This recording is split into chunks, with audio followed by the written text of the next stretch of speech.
Good morning, students. Today we are going to revise a new chapter, Problem of Unemployment in India. Here are the few questions. Question number 1, define unemployment. Unemployment क्या है बेटा? Unemployment refers to a situation wherein shortage of job exists for the people who are able and willing to work. जो लोग काम करना चाहते हैं उनको जॉब नहीं मिल रही है, they are called unemployed. जो पर्सन काम नहीं करना चाहते और उनको जॉब नहीं मिल रही वो अनएम्प्लॉयड नहीं होंगे. ठीक है. And now the question number 2, explain the types of unemployment. First one is seasonal unemployment. When a person gets employment only in a specific season of the year and remains idle during the remaining period of the year, it is called seasonal unemployment.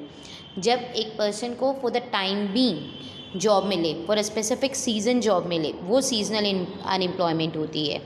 Mostly ये unemployment agriculture उसमें भी follow होती है, जहाँ पे harvesting और sowing season पे jobs बहुत ज़्यादा होती हैं और इन द मीन टाइम जो फार्मर्स होते हैं वो अनएम्प्लॉयड होते हैं, they didn't have any work to do. तो this type of unemployment we call it as seasonal unemployment. Next है disguise unemployment. Disguise unemployment means when more persons are working in a job than actually required, the situation is termed as disguise unemployment. ये unemployment भी बेटा agriculture sector में होती है. For example एक piece of land है, वहाँ पे एक फार्मर वर्क कर रहा था. अब उस फार्मर के 2 सन थे, वो भी उसमें वर्क करने लगे, तो प्रोडक्शन इंक्रीज़ हुआ. बट आगे उस फार्मर के जो 2 सन्स थे उनके भी आगे बचे हुए, वो भी उसी लैंड पे काम करने लगे. बट लैंड तो इंक्रीज़ नहीं हुई, वो उतनी ही लैंड रही, तो प्रोडक्शन इंक्रीज़ नहीं हुआ, क्योंकि फिक्स फैक्टर की भी एक लिमिटेशन होती है. तो इट मीन्स दैट दो that peoples are employed there but they didn't have any work over there. वो लोग वहाँ काम कर रहे हैं, उस चीज़ में एम्प्लॉयड हैं, बट इन एक्चुअल वहाँ पे उनका यूज़ नहीं है. तो that type of unemployment is called disguise unemployment. Next, technical unemployment. Unemployment caused by technological progress in a country. जो अनएम्प्लॉयमेंट टेक्नोलॉजिकल प्रोग्रेस की वजह से होती है उसको क्या बोलते हैं? Technical unemployment. जैसे न्यू मशीन्स इंट्रोड्यूस्ड हुई, जो पुराने लेबर्स हैं अगर वो उस नई मशीन्स को अडॉप्ट नहीं कर पा रहे हैं, उस चीज़ को फॉलो नहीं कर पा रहे, तो क्या होगा? वो जॉब से निकाल दिए जाएंगे. तो because they are unable to adjust for the new situations, for the new machineries, तो that is called technical unemployment. Next is educated unemployment. When educated persons do not find proper jobs according to their educational qualification, it is called educated unemployment. जब एक educate person है उसको अपनी qualification के according job नहीं मिल रही, तो उसको क्या बोलते हैं? Educated unemployment. फॉर एग्जाम्पल एक पर्सन इंजीनियर है, ठीक है. अब वो इंजीनियर है पर वो तब भी मैकेनिक का काम कर रहा है शॉप पे, तो वो उसकी क्वालिफिकेशन के अकॉर्डिंग जॉब नहीं है. That is called educated unemployment.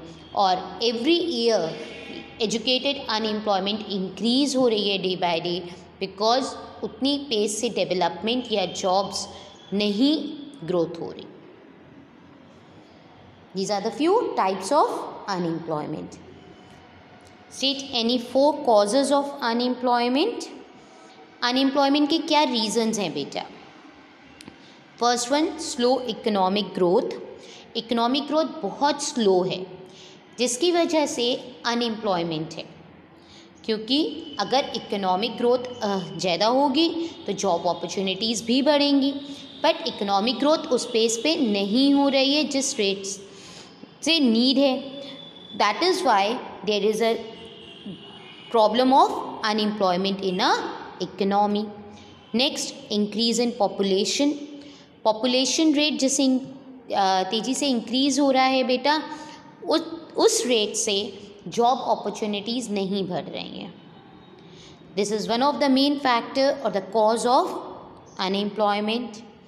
Next, immobility of labour एक जगह से दूसरी जगह मोबाइल होता है. They can really move from one place to another, but labour की भी एक लिमिटेशंस होती हैं. Their family, their culture, their language, region from which they belong. तो लेबर ईजिली एक जगह से दूसरी जगह मूव नहीं कर पा रहे हैं. This is also the cause of unemployment. And the last one is defective education system.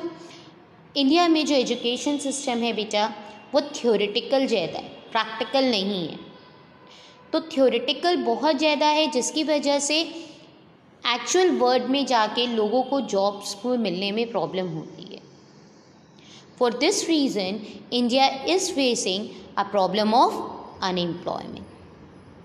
I hope it is clear. For a thorough revision, you can go through with the main video of this chapter also. Thank you, students.